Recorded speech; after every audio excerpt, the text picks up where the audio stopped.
Rajasthan board में भूगोल विषय के अंतर्गत अध्याय संख्या 22 नियोजन और सतत विकास में आज हम इस टॉपिक में देखेंगे सतत विकास के बारे में। सतत विकास की अवधारणा क्या है, इसका परंपरागत और आधुनिक दृष्टिकोण क्या है। सर्वप्रथम हम लेते हैं सतत विकास शब्द को। सतत विकास या टिकाऊ विकास, अंग्रेजी में इसको कहते हैं सस्टेनेबल डेवलपमेंट। इस शब्द का सर्वप्रथम प्रयोग सन 1987 में ब्रंटलैंड कमीशन रिपोर्ट में किया गया था। यह शब्द दो शब्दों से मिलकर बना है, सतत और विकास से। सतत का मतलब लगातार होता है। World commission on environment and development की अध्यक्षता करते हुए ब्रंटलैंड ने अपना एक दस्तावेज प्रस्तुत किया। उस दस्तावेज का नाम था हमारा साझा भविष्य। इस दस्तावेज के अनुसार इस सतत विकास की जो परिभाषा है वो ये है कि सतत टिकाऊ विकास एक विकास है जिसमें वर्तमान पीढ़ी अपनी आवश्यकताओं की पूर्ति आने वाले पीढ़ियों की आवश्यकताओं की पूर्ति को बिना नुकसान पहुंचाए करती है। यह विकास प्रकृति के साथ मानव का सहयोग, साहचर्य, प्रकृति के साथ उसके प्रति श्रद्धा व सम्मान की भावना पर आधारित होता है। इसमें प्रकृति को ठेस नहीं पहुंचाया जाता, प्रकृति को किसी प्रकार का नुकसान नहीं पहुंचाया जाता और मानव अपना विकास भी सतत तरीके से, लगातार तरीके से करता रहता है।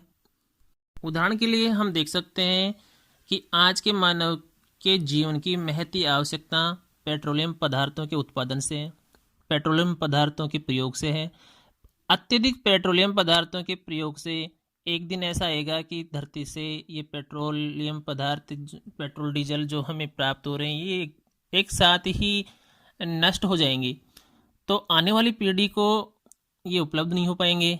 तो क्यों ना हम ऐसा प्रयास करें कि आज की हमारी आवश्यकताएं भी पूरी होती जाएं और भविष्य के आने वाली पीढ़ियों के लिए भी वो संसाधन उपलब्ध हों।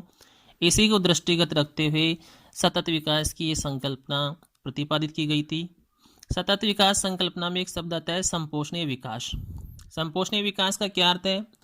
संपोषणीय विकास का अर्थ है सतत पोषणीय विकास, अर्थात ऐसा विकास जो मानव समाज की केवल तात्कालिक आवश्यकताओं की पूर्ति नहीं करे बल्कि वह स्थायी तौर पर भविष्य के लिए भी विकास का आधार प्रस्तुत करे। इस संपोषणीय विकास शब्द के लिए हम हिंदी में कई समानार्थी शब्द देखते हैं। उनका सबका अर्थ यही होता है। कहीं इसको हम टिकाऊ विकास लिख देते हैं, कहीं संपोषणीय विकास लिख देते हैं, कहीं हम इसको हिंदी में सदृढ़ विकास पढ़ते हैं। स्थिर विकास भी इसके लिए प्रयुक्त होता है। एक पर्यायवाची स्थायी विकास भी है, सतत विकास है, सतत पोषणीय विकास, संपोषणीय विकास इत्यादि शब्दावलियों का प्रयोग विभिन्न लेखकों द्वारा किया गया है। इसका तात्पर्य एक ही है कि सतत और टिकाऊ विकास, अंग्रेजी में इसको बोलेंगे सस्टेनेबल डेवलपमेंट। परीक्षाओं में कोई भी प्रश्न आए इन शब्दावलियों से संबंधित, उसका तात्पर्य यही होगा जो हम पढ़ने जा रहे हैं, इस टॉपिक में हम पढ़ रहे हैं। संपोषणीय विकास संकल्पना मूल रूप से विकास की संकल्पना का ही एक संशोधित रूप है। वास्तव में देखा जाए तो संपोषणीयता विकास प्रयत्नों में गुणवत्ता के विस्तार पर अधिक बल देती है। सतत विकास की संकल्पना।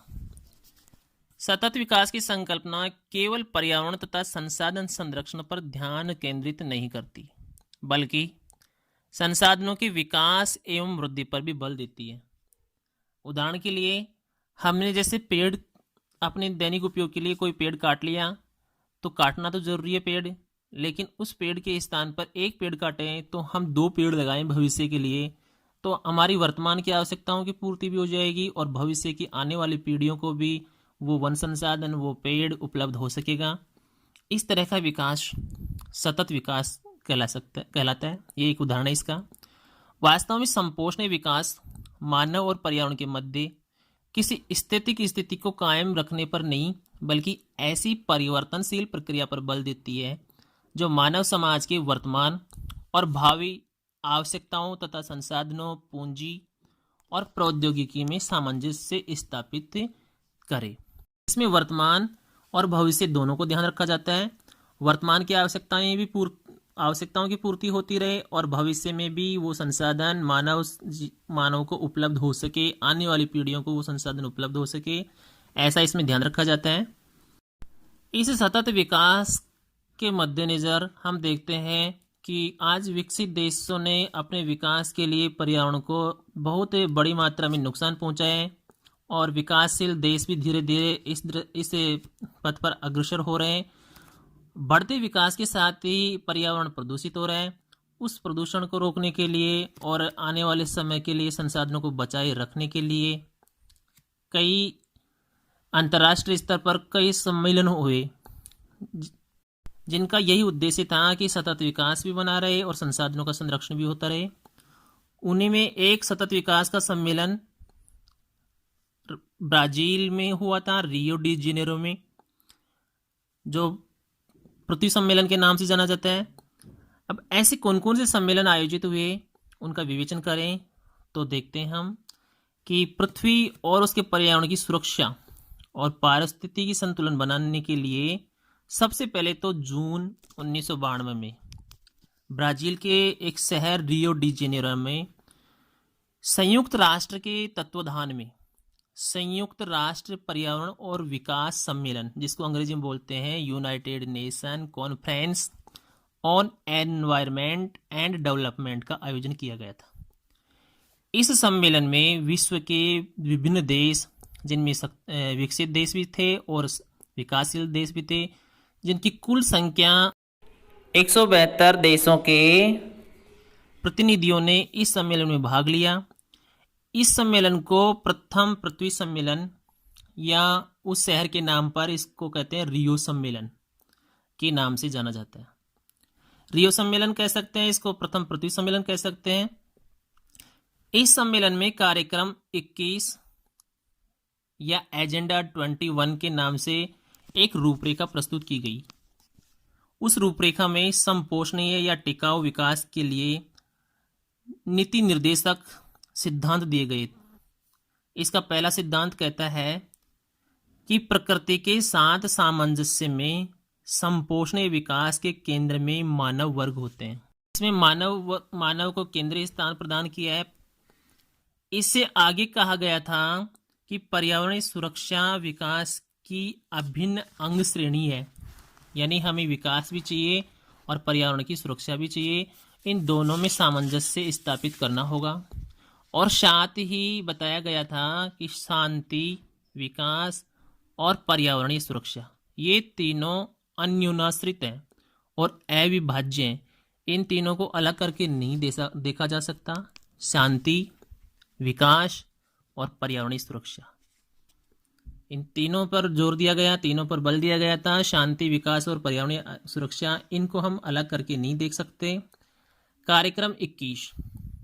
कार्यक्रम 21 यह एक विस्तृत दस्तावेज है जिसके अंतर्गत 21वीं सदी और उसके पश्चात पर्यावरण से संबंधित विभिन्न पर्यावरणीय समस्याओं के साथ ही टिकाऊ विकास संबंधी समस्याओं के निदान पर भी प्रकाश डाला गया है।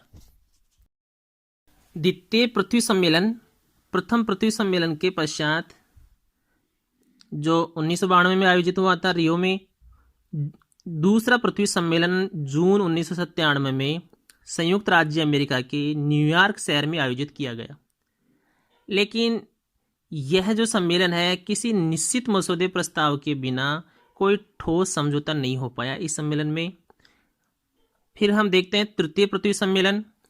यह दक्षिणी अफ्रीका की राजधानी जोहान्सबर्ग में आयोजित किया गया था अगस्त 2002 में। इस सम्मेलन का मुख्य विषय था सतत पोषणीय विकास, जिसके कारण इसे सतत पोषणीय विकास विश्व शिखर सम्मेलन के नाम से भी जाना जाता है।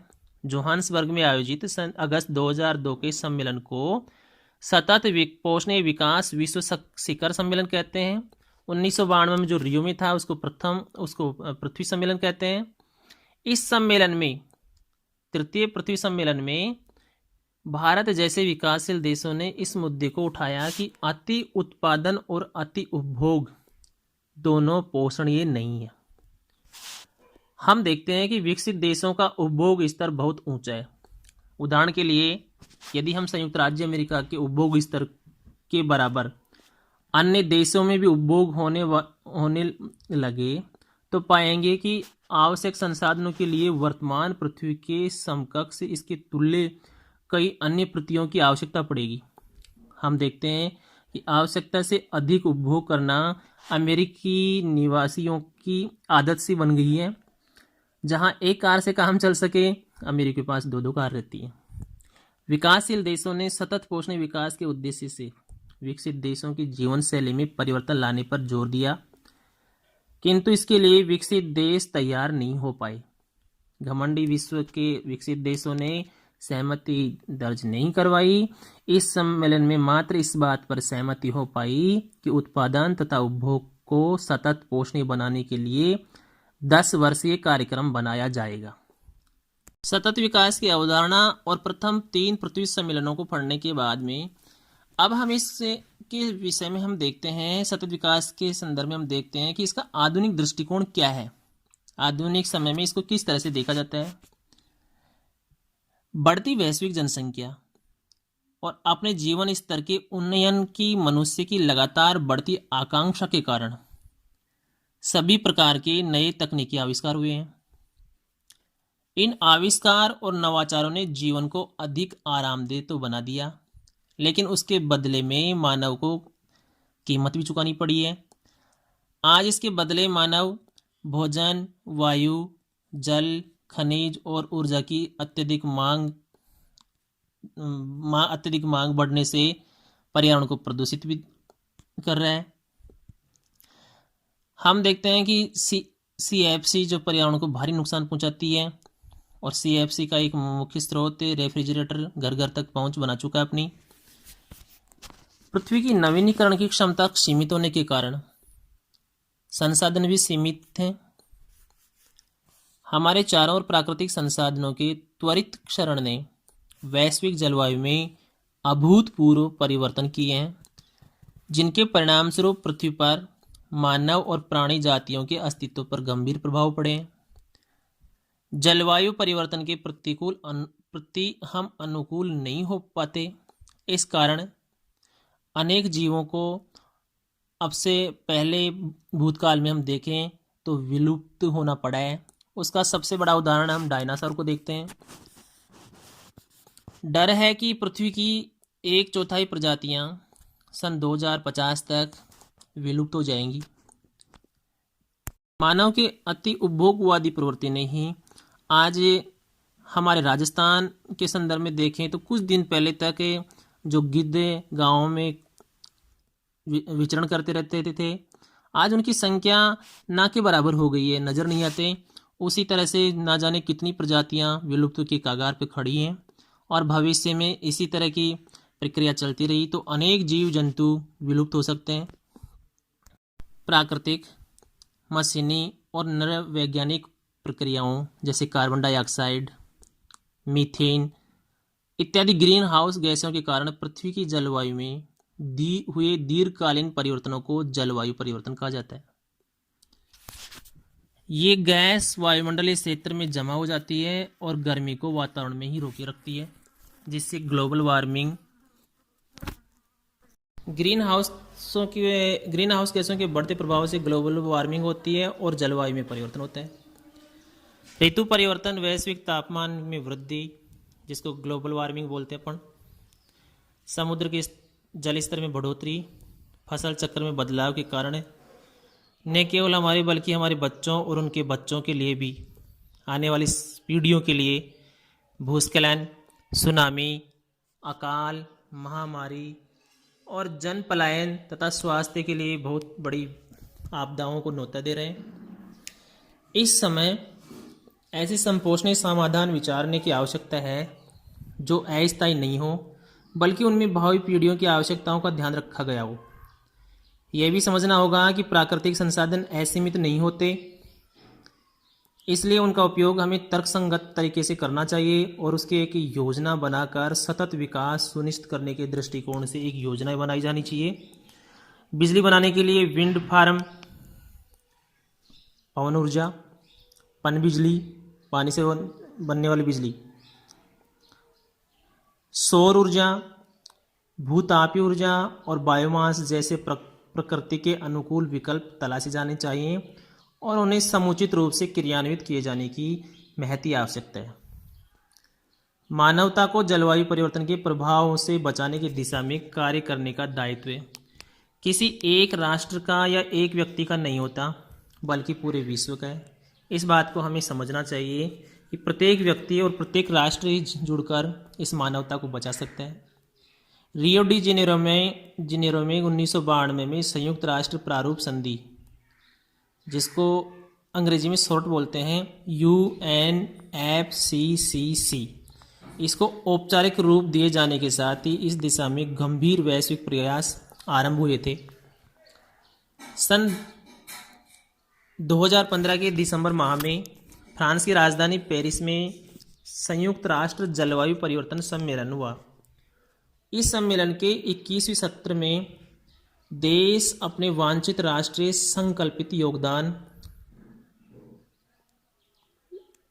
इनको प्रस्तुत किया। इसको अंग्रेजी में बोल देते INDC, वांछित राष्ट्रीय संकल्पित योगदान, या INDC।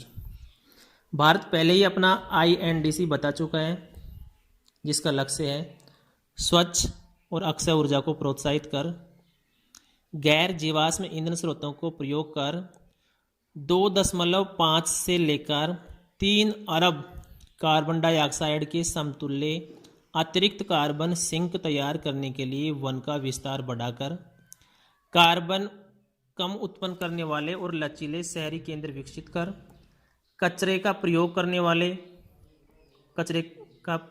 वाले सुरक्षित, कुशल और टिकाऊ हरित परिवहन नेटवर्क को बढ़ावा देकर ग्रीन हाउस गैस उत्सर्जन की तीव्रता में 33 से 35% तक कमी करेगा। ये था भारत का INDC, जो इसने पेरिस सम्मेलन में दिसंबर 2015 में प्रस्तुत किया था। उसने विकासशील देशों से अतिरिक्त धन एकत्रित करने एवं अत्याधुनिक प्रौद्योगिकियों के प्रसार और उनसे संबंधित सामूहिक अनुसंधान तथा विकास हेतु अंतर्राष्ट्रीय ढांचा तैयार करने का भी संकल्प व्यक्त किया था। इस INDC के माध्यम से भारत ने जलवायु परिवर्तन से जूझने एवं समस्या का भाग नहीं होते हुए भी समाधान का भाग होने का अपना संकल्प प्रदर्शित किया। हम जानते हैं कि भारत एक ऐसा देश है जो अभी तक विकासशील देश का तमगा हासिल किए हुए है। जितनी भी पर्यावरणीय समस्याएं इस भूमंडल पर हम देखते हैं, उन समस्याओं को बढ़ाने के पीछे विकसित देशों का मुख्य हाथ है। विकसित देशों में अत्याधुनिक फैक्ट्रियों के जरिए भारी मात्रा में ग्रीन हाउस गैसें निष्कासित की जा रही हैं, जिनसे पर्यावरण प्रदूषण हो रहा है, ओजोन का क्षरण हो रहा है, ग्लोबल वार्मिंग बढ़ रही है। हमारा देश अभी इन गैसों के उत्सर्जन में बहुत पीछे है, औद्योगिक दृष्टि से हम पीछे हैं। इसलिए कहते हैं कि भारत इस समस्या का भाग नहीं है।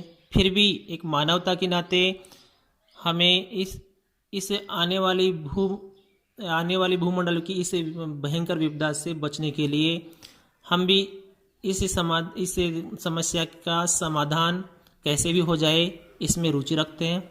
भारत एक मानववादी दृष्टिकोण का प्राचीन काल से ही एक जीता जागता उदाहरण रहा है। महात्मा गांधी ने भी कहा था, धरती पर सभी की आवश्यकताओं के लिए पर्याप्त संसाधन है, उनके लालच के लिए कभी भी नहीं। भविष्य की रक्षा करना और हमारी भावी पीढ़ियों को पृथ्वी की विरासत सौंपने के लिए पूरा विश्व एक साथ आ रहा है। इसलिए हम ऐसी दुनिया बनाने की आशा कर सकते हैं जहां हम किसी की आवश्यकता के लिए संसाधन तैयार कर सकें। सतत विकास के कौन कौन से उपाय हो सकते हैं, उनको हम जानें। विकास की वह सुनिश्चित पद्धति जिसमें संसाधनों का युक्त और भावी पीढ़ी के लिए पर्याप्त संरचनात्मक उपाय अपनाते हुए प्रयोग ही सतत विकास कहलाता है। वर्तमान की महती आवश्यकता सतत विकास हेतु जो उपाय हम कर सकते हैं, उनको बिंदुवार लेते हैं। पहला बिंदु, विकास एवं उत्पादन वृद्धि हेतु पर्यावरण मित्र प्रौद्योगिकी का विकास और प्रसार करना होगा। पर्यावरण को नुकसान नहीं पहुंचे ऐसी टेक्नोलॉजी हमें अपनानी होगी। दूसरा बिंदु, पर्यावरण संरक्षण और उत्पादन वृद्धि का विकेंद्रीकरण किया जाए, इसका केंद्रीकरण नहीं हो। किसी एक संस्था एक व्यक्ति के हाथ में नहीं होनी चाहिए।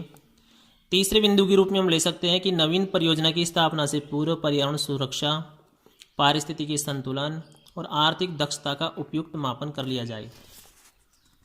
चौथा बिंदु, पर्यावरणीय अवनयन रोकने हेतु हमारी सरकारों को कठोर कानून बनाने चाहिए और पब्लिक से उनको कड़ाई से पालन करवाना चाहिए। पांचवा बिंदु है, जन सहभागिता को पर्यावरणीय कार्यक्रमों में प्राथमिकता दी जानी चाहिए। और छठा महत्वपूर्ण बिंदु कि सरकार, नौकरशाही, मीडिया, एनजीओ या गैर सरकारी संगठन, इनकी प्रभावी और रचनात्मक भूमिका बढ़ाई जाए ताकि सतत विकास होता रहे, आज के मानव की आवश्यकताओं की पूर्ति भी होती रहे और आने वाले समय में हमारी भावी पीढ़ियों को भी वो संसाधन उपलब्ध हम करवा सकें।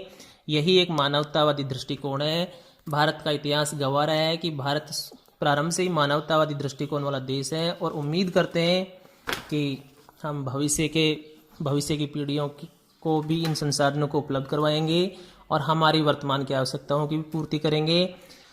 हमें इसको मनोमस्तिष्क में अच्छी तरह बिठा लेना चाहिए, तभी हमारी आने वाली पीढ़ियों का, हमारे विश्व का और हमारे देश का भला होगा। वसुधैव कुटुंबकम की भावना यही कहती है कि हम भी सुरक्षित रहें, आने वाली पीढ़ियों को भी सुरक्षित रखें, हमारा भी विकास हो, आने वाली पीढ़ियों का भी हम विकास कर पाएँ। Thank you.